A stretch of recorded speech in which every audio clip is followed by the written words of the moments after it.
Hello everyone, welcome to Tathastu and very welcome to our daily news and editorial analysis which is being presented by me. My name is Khushbu. Let's get started with today's analysis. आज जो है हम दो topics cover करेंगे. One is on the governor, ठीक है, governor के ऊपर है, और जो दूसरा आर्टिकल है that is related to the India and Bhutan. Okay, India and Bhutan. Right, ma'am, why only two articles? Because I'm not feeling good right now. आप लोग वेट करते हैं न्यूज़ एनालिसिस की, इसलिए मैंने सोचा कि बना देते हैं. But the thing is that I am not that well, so only to topics. वैसे अगर हम देखें तो पूरे में यही दो है जो सबसे ज़्यादा इम्पोर्टेंट है. ओके, यही दोनों जो है that is more than sufficient right now. Okay, चलो let's get started. But before that a little bit of information. Tathastu के बहुत सारे कोर्सेज जो हैं that is open for the registration for admission and both of these all of these are actually, ये जो है आप प्री श्योर जैसे आप देख सकते हो हिंदी एंड ये हिंदी माध्यम में भी उपलब्ध है and it is available in English also. Apart from that there are other courses also where in the evening batch is also there. Okay, evening batch is also there. CSAT paper 2 course is also there, right? So evening batch CSAT paper 2 courses are also there, right? Okay, so these are the courses which are available. In order to get any kind of information you can directly call on this particular number and यहाँ से जो है आपको किसी भी तरीके की जो भी information चाहिए वो सारी information जो है आपको मिल जाएगी. Okay, चलो let's move on. So the very first thing यहाँ पर हमारा क्या है, that is the governors delaying crucial bills a matter of concern and this has come from the Supreme Court. तो हो क्या रहा है कि सुप्रीम कोर्ट ने कहा कि ये जो the governors what they are doing, they are delaying the bills, right, delaying the bills. And ये जो बिल्स डिले कर रहे हैं इसमें बहुत सारे ऐसे बिल्स हैं which are really very crucial for the development of those particular states. Okay, and यहाँ पर कंसर्न उन्होंने ये ज़्यादा रेज किया है, all of these are those जहाँ पर कि नॉन बीजेपी पार्टीज हैं. So when it comes to the examination purpose आपको इस चीज़ से कोई मतलब नहीं होना चाहिए, ये पॉलिटिकल मैटर है. What you have to keep in your mind कि ये जो गवर्नर है, ये जो गवर्नर टर्म आ रहा है ना, governor, who is he, right? So you need to understand everything related to him. तो गवर्नर जो है ये कौन है, क्या है, what are the powers, and इसके पास बिल्स क्यों जा रहे हैं, right? And is he having any kind of power कि भाई उसको जो अपने बिल्स जो है whatever he is getting he are supposed to keep in his pockets, उसको रखे रहो हमेशा, और whether he has some kind of compulsion कि नहीं भाई आपको रिटर्न करना पड़ेगा. Okay, so in general whenever we cover Lakshmikant, so all of you must have seen this thing that along with the president we cover the governor also because there are a lot many powers which are quite similar. काफी हद तक जो है वो powers जो है वो similar है, राइट? तो यहाँ पे जिस तरीके से आप प्रेसिडेंट का देखते हो कि लोकसभा एंड राज्यसभा से जो बिल्स हैं वो पास होते हैं and then it is being sent to the president and president जो है वहाँ पे साइन करता है, it means he has given his assent and उसके बाद that bill becomes the act. The same thing is being followed over here also. So जो state legislative assemblies हैं व्हाट दे डू, वो भी वही काम करते हैं कि बिल्स पास किए, पास होने के बाद जो है उसको गवर्नर्स के पास, जो भी उनका गवर्नर है उसके पास सेंड करना है. Once it has been sent over there, तो वो जो बिल है उसने अपना एसेंट दे दिया, साइन कर दिया, तो now this bill will actually become the act. अब इसमें जो भी प्रावधान होंगे, whatever the provisions are, whatever the things are, now though all those things can be actually applied over there on the states. Okay, वो states पे जो है वो अप्लाई करे जा सकते हैं ना. स्टेट्स इन द सेंस वो जिस स्टेट का है, okay, in that particular state, right, जहां से वो बिल आया था. ओके, अब जब बात आती है गवर्नर्स को ये सारा जो पावर्स हैं वो एक्चुअली कहाँ से मिलती है, so all these kind of powers the governor is actually getting from is the constitution. किसी को अगर कोई भी पावर मिल रहा है because this is the democracy. So obviously all the powers, anyone who is deriving that actually is getting from the constitution itself. Whether you talk about the Supreme Court, whether you talk about any kind of government or anything. So here the thing is that the powers, they are deriving from the constitution, and here the articles are from the article 153 to 162. Okay, so everything related to the governors are actually mentioned over here itself. तो ये जो articles हैं prelims perspective से बहुत important हो गया कि GS paper 2 हमारा दोनों के दोनों जो आर्टिकल्स आज हम कवर कर रहे हैं, right? So all these things you can say that these are mentioned over there in articles 153 to 162. Okay, and he is someone who is actually the constitutional head. He is the constitutional head, right? Constitutional head. अब जो constitutional head all over India, that is the president, and here that is of the state. ये कहाँ के हैं constitutional head? So that is of the state, right? कहाँ के हो गए? State के हो गए over here. Generally they also hold office for 5 years. इनकी ये जो office हैं, they hold it for how many time? For how many years? That is of the 5 years. And एक गवर्नर जो है वो एक से ज्यादा स्टेट के गवर्नर बन सकते हैं, तो यस, ठीक है, yes they can. They are suppose to be a citizen of India. अगर इनके क्राइटेरियाज की अगर हम बात करें, they are suppose to be the citizen of India and at least, एक तो सिटीजन हो गए, एंड क्राइटेरियाज की अगर हम बात करें, then comes the at least of the 35 years of age. Maturity, काफी हद तक समझदारी आ जाएगी. So that could be the thing over here, right? So that is the point. Apart from that, he is not supposed to hold any office of profit.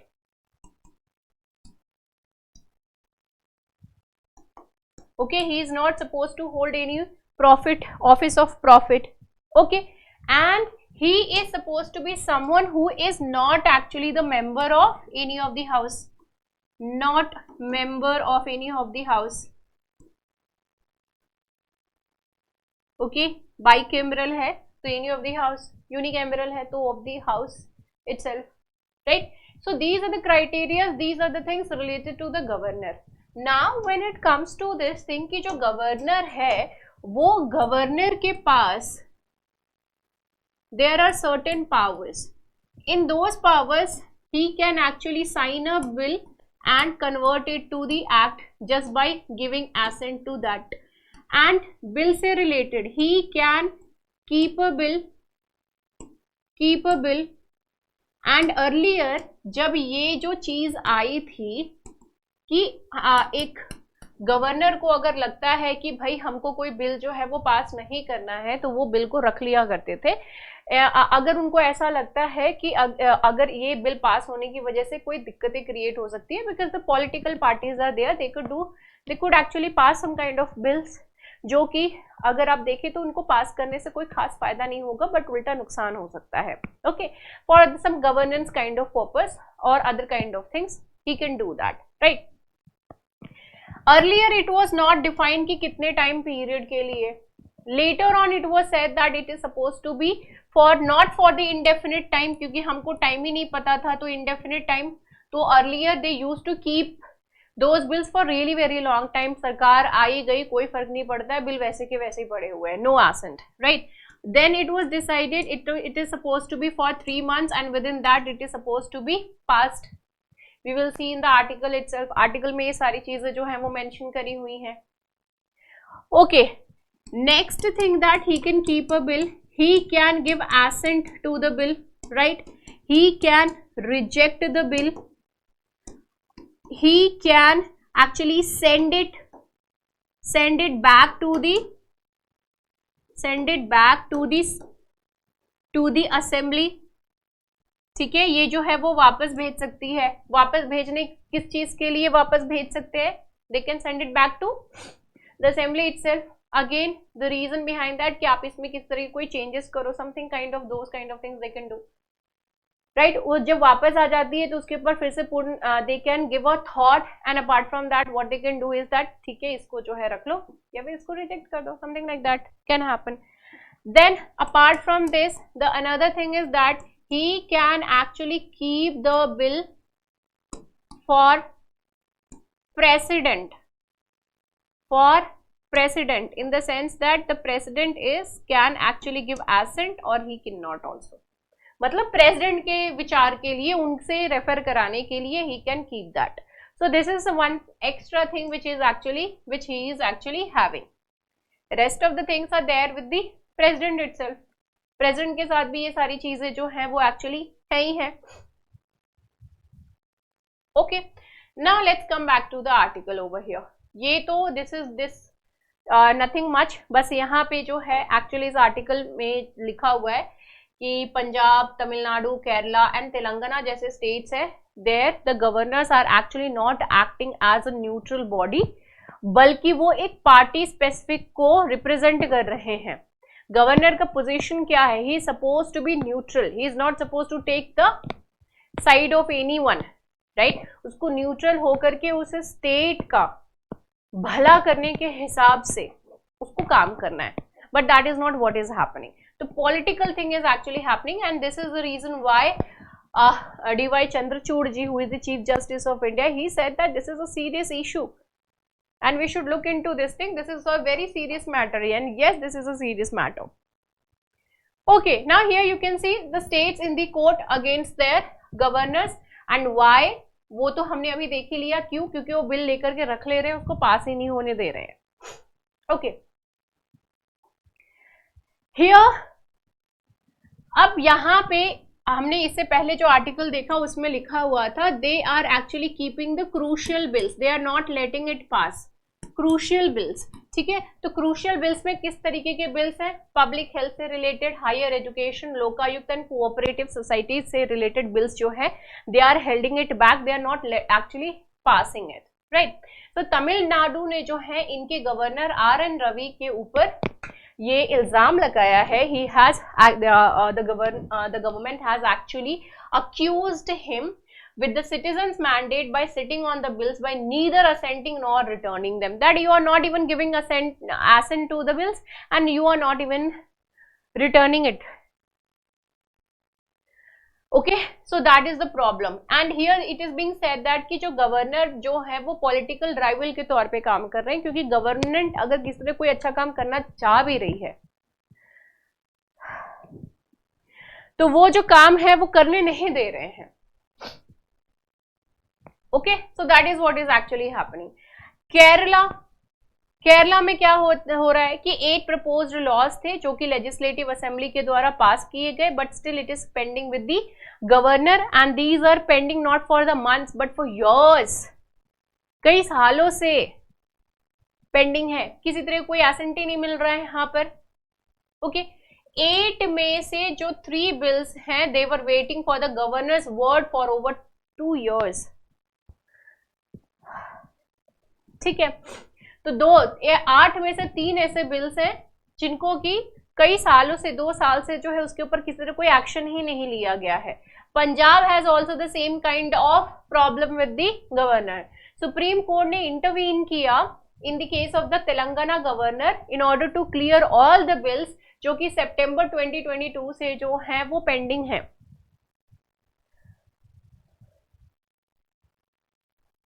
ठीक है. Now, the process of granting assent, process क्या है? Article 200 जो है हमारा constitution का, उसमें ये चीज दिया हुआ है that it covers the options before the governor when a bill is passed by both the houses of the legislature and is presented to him. दोनों ही हाउसेस से पास हो गया, उसके बाद जो है उनको प्रेजेंट कर दिया. उसके बाद वो मेंशन में किया हो गया कि what are the options with him, क्या ऑप्शंस हैं गवर्नर के पास. ओके, इसमें आर्टिकल कहता है that the governors could either declare his assent, वो अपना एसेंट दे सकता है, या फिर he can withhold his assent. Okay, या फिर withhold his assent if it is not a money bill, अगर मनी बिल को पास करना is the kind of thing जो कि पास करना ही पड़ता है. बट अगर वो मनी बिल नहीं है तो he can withhold his assent and reserve the law for the consideration of the president के लिए कंसीडर करने के लिए रख सकते हैं, या फिर और endangers the powers of judicial review of the high court. अगर उसको लगता है कि ये डेरोगेटरी फॉर्म का है, या फिर उसको लगता है कि हाई कोर्ट का जो पावर है, जुडिशियल रिव्यू का पावर जो है, उसको इन्फ्रिंज कर सकता है, तो उस तरीके के जो बिल हैं उसको ये रख लेते हैं. ओके, यहां पे याद रखना है ये आर्टिकल 200 में है. ओके, यहां पे जो चीजें मैंने आपको समझाई थी, ठीक है, this is of the article 200, right. Next यहां पे क्या पॉइंट आ रहा है, गवर्नर्स जो हैं, इन केस अगर गवर्नर जो है अपना एसेंट विदहोल्ड कर लेता है, he should return the bill as soon as possible. और बिल को जो है तुरंत उसको जो है वापस कर देना चाहिए with a message requesting the legislative assembly to reconsider. अगर उसने अपना एसेंट नहीं दिया है तो उसको जल्दी से जल्दी वापस कर देना चाहिए. But the point over here is that as soon as possible. What do you mean by this as soon as possible? Because when it comes to the laws for everything you have to give a proper definition. तो इसका ये ही नहीं पता है कि as soon as मतलब कितना सून. समझ रहे ना? Okay, so that is the point. Now with a message that जो लेजिस्लेटिव असेंबली है उसको रिकंसीडर करने की यहाँ पर जरूरत है, एंड अगर कोई स्पेसिफिक प्रोविजंस है, कोई स्पेसिफिक चेंजेस हैं कुछ भी करने के लिए, तो that could actually also be done. The assembly, अब ये जब हो जाता है तो असेंबली को उसको रिकंसीडर करना होता है, और उसके बाद जो है वो पास को, वो जो बिल है उसको पास करना पड़ता है. Now once the governor has, एक बार गवर्नर ने बिल जो है वो वापस भेज दिया असेंबली के पास, लेजिस्लेटिव असेंबली के पास, ठीक है, एक बार पास हो गया. अब उसके बाद इन्होंने फिर से जो चेंजेस करके गवर्नर के पास भेजे, तो इस टाइम जो है गवर्नर को एसेंट देना पड़ जाता है. Okay, so this time he can not actually, should not withhold his assent. He is actually not supposed to do that, right? He is not supposed to do that. Next is that the governors did not. अब यहाँ पे discretion की बात है कि इनके पास discretion होता है. Okay, the governors did have discretion to return the bills before the first provision in the article 175, जो कि अभी आर्टिकल 200 में दे दिया गया है, एंड इसको अमेंड किया गया था 1949 में. कॉन्स्टिट्यूशन असेंबली 1949 में जो है इसको अमेंड किया गया था, ठीक है. Now the governors exercise of discretion would act as potential check on disruption legislative tendencies by the states, and this is something which has been said by Dr. B.R. Ambedkar himself.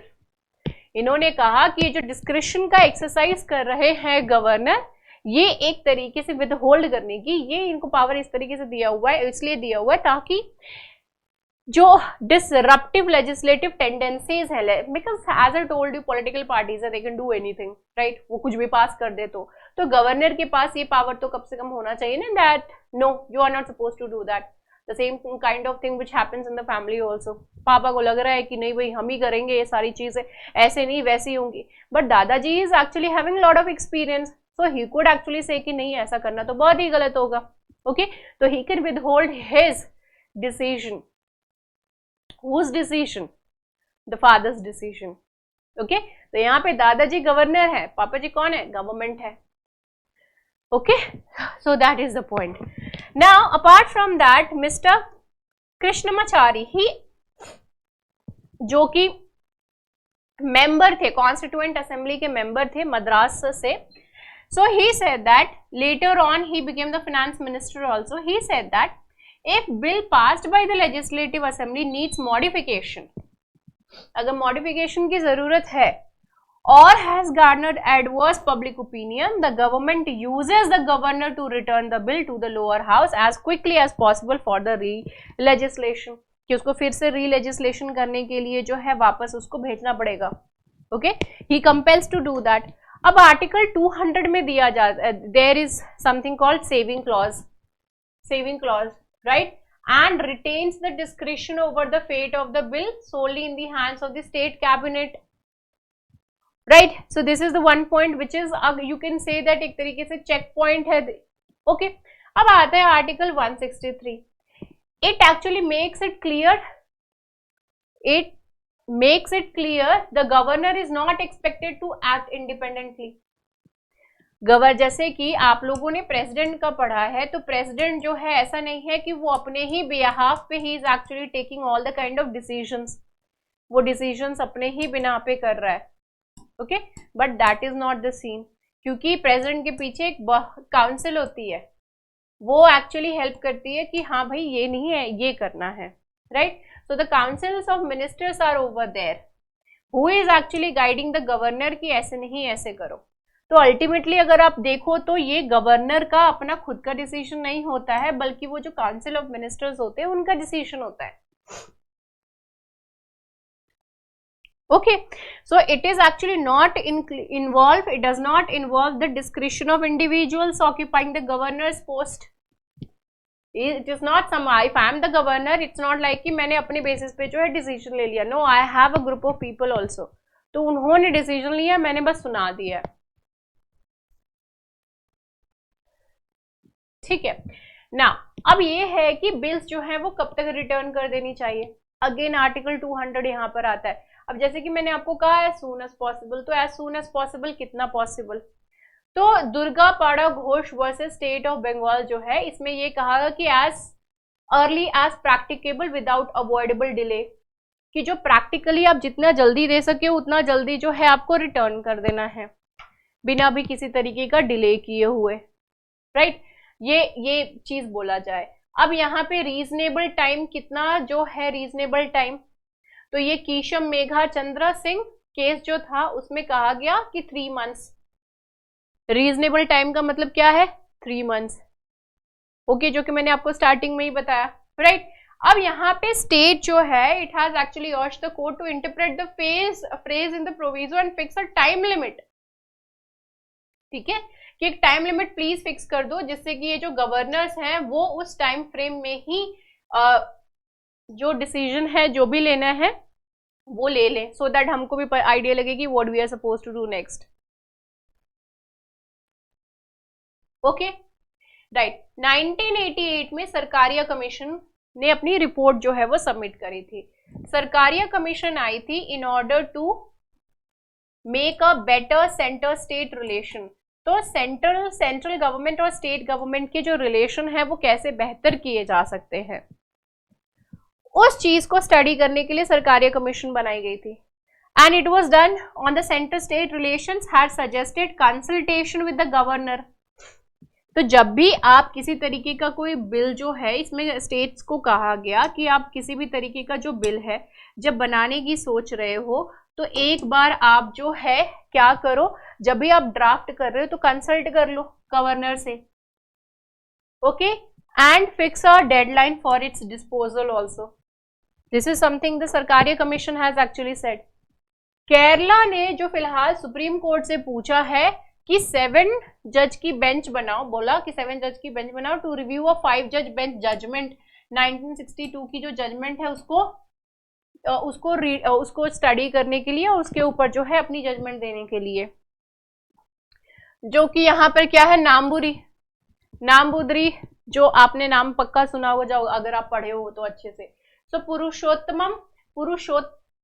पुरुषोत्तमन Nambudiri versus state of Kerala case, जिसमें कि article 200 में बोला गया that it did not provide for a time limit because it does not provide any kind of time limit, as it actually said that as soon as possible, and how soon, what is the definition, we don't have any kind of thing. And for these kind of words जिसकी interpretation की जरूरत पड़ती है, तो वो interpretation हमेशा कौन करती है, तो that interpretation is actually being done by the court, the supreme court specifically, you can say. Okay. So the state said that at the time the court did not consider the possibility of governors holding back bills for an indefinite time. They are supposed to consider this thing कि indefinite time के लिए अपने पास जो है वो bill रख लेते हैं. So अगर ये अपने पास बिल इतने टाइम के लिए रख रहे हैं तो ऑब्वियस सी बात है it is a नुकसान of the state. Okay, and here the angle is of the political fiasco also. Okay. Now let's move on to the next topic, that is the India Bhutan. They are discussing the routes of the regional connectivity. Few days back only we were covering this thing कि China और भूटान के बीच में जो है meeting हुआ, and this meeting was related to the border dispute. And ये border dispute किस चीज ने, चाइना ही जनरली क्रिएट करती है. उन्होंने कहा, सजेशन दिया एक तरीके से कि क्यों ना हम कोई जो है कुछ प्लेसेस को स्वैप कर ले. और वो कुछ प्लेसेस ऐसे हैं which is like this is Bhutan and here is the Arunachal Pradesh, right. This is the Arunachal Pradesh का area and those areas are like that कि अगर वो जो प्लेस है, ठीक है, वो जो प्लेस है भूटान का ये स्वैप कर लेता है तो it will, China will reside over here, in between आ जाएगा, ठीक है. which is next to possible thing to remove them from there. Definitely they will be constructing roads and the airways also to reach over here, which would be really very bad decision from the government side, from the Bhutan side also, but for China it would be really very good, है ना. तो वो वहां पे आगे बैठ जाएंगे तो ऑब्वियस सी बात है कि हमारे north east area and specifically इनका जो ध्यान है अरुणाचल प्रदेश पे तो रहता ही है, तो definitely it is going to impact it for sure, right. So that is the thing over here. Okay, तो इंडिया अब एक्टिव हो गया एकदम से जैसे ही ये तरीके की जो चीज है वो सामने आई. So this was very obvious that India will be talking to Bhutan. So यहाँ पर ये डिसीजन हुआ कि क्यों ना कुछ जो प्लेसेस है वो हम भी कनेक्ट कर दें. गेलेफू जो कि which is the border between Bhutan and Assam, Bhutan और असम के बीच का बॉर्डर है दिस गेलेफू. वहां पे दे हैव थॉट कि कुछ जो है एक स्मार्ट सिटी का प्लान करते हैं. सो दे हैव प्लान कि यहाँ पे स्मार्ट सिटी बनाए. ओके, यहाँ पे इंडिया का कंसर्न डेफिनेटली जो भूटान का बॉर्डर डिलिमिटेशन अग्रीमेंट है चाइना के साथ जो चल रहा है उस चीज को लेकर के है. दैट इज वेरी ऑब्वियस, दो they haven't talked very frankly. Obviously बात है, ये जो है पर्दे के पीछे की बात है, वो सामने तो आने वाली है नहीं, है ना. खैर, अब यहाँ पे 58 kilometre cross border rail link जो है वो डिसाइड हुआ है. कहां से कहां तक, गेलेफू एंड कोकराझार, गेलेफू भूटान एंड कोकराझार इन दी असम. तो इनके बीच में रेल लिंक का जो है वो हुआ है डिसाइड. ये 58 किलोमीटर की रेल लिंक जो है वो हम बनाएंगे एंड इसकी वजह से इकोनॉमिकली जो है वो भूटान को काफी ज्यादा बेनिफिट रहेगा. Okay, now the two sides have also agreed to explore a second rail link also and ये 18 किलोमीटर्स की होगी between Samse in Bhutan and Banarhat in the West Bengal tea gardens area. इसके अलावा India इसमें भी agree करी है कि क्यों ना हम ट्रेड आइटम्स जो हैं वो भी एक दूसरे को जो है अपनी इकोनॉमी बेटर कर सके. तो भूटानीज को इन्होंने जो है अलाउ कर दिया कि अब ट्रेड आइटम्स जो है वो फर्दर आप कैरी कर सकते हो from Haldibari in West Bengal to Chilahati in Bangladesh. It means कि भूटान से अब जो है वेस्ट बंगाल एंटर करें, वेस्ट बंगाल से आप जो है बांग्लादेश एंटर करके अपना जो है सेल कर सकते हो. By road these things can happen. So trade benefit भी जो है एक तरीके से किसको मिल रहा है, भूटान को. Bhutan is also enjoying the same kind of thing which is actually happening with the Nepal. Nepal भी इंडिया एंड चाइना के बीच में सैंडविच है, उसको बहुत फायदा मिलता है दोनों तरफ से, ठीक है. भूटान का भी वही सीन है, दोनों तरफ से फायदे मिल रहे हैं, right. Apart from that future में ये चीज कही गई कि हम एयर कनेक्टिविटी जो है वो इंडियंस के लिए नॉर्थ ईस्ट में in order to do it a better we will be doing that. And Bhutan जो है it is actually plan to build an international airport at the Gelephu as part of the larger Sarpang district special economic zone. Special economic zone के अंतर्गत जो है they have decided कि हम जो है एयरपोर्ट बनाएंगे. ओके, इंडिया और Bhutan they have agreed to designate the दारंगा सामद्रुप जोंक Har border crossing between Assam and Bhutan's less developed southeastern district as an immigration checkpoint. कि यहाँ से जो है भूटान से असम में जो एंटर कर रहे हैं या फिर vice versa, so that shouldn't be done. So immigrant check points जो हैं वो उन्होंने वहां पर डिप्लॉय करे हैं कि हम we have decided that this is what we will be doing. Right, so these are the points which has been decided by the government of both the countries. Right, अगर आपने इससे पहले जो डीएनए देखी होगी इंडिया और China, मतलब China और भूटान के बीच में क्या चल रहा है, तो you would have very easily able to understand this thing. And generally जितने भी व्यूअर्स हैं उनका तो मुझे जैसे देख के लग रहा है कि they are the constant ones, so they are understanding everything also. I hope so. If you haven't understood you can write down in the comment section, ma'am ये वाला टॉपिक जो है वो दोबारा कवर कर दीजिए. I will do that. Okay, chalo. So see you in the next video. Bye bye, take care and have a great time. Good night. Jai Hind.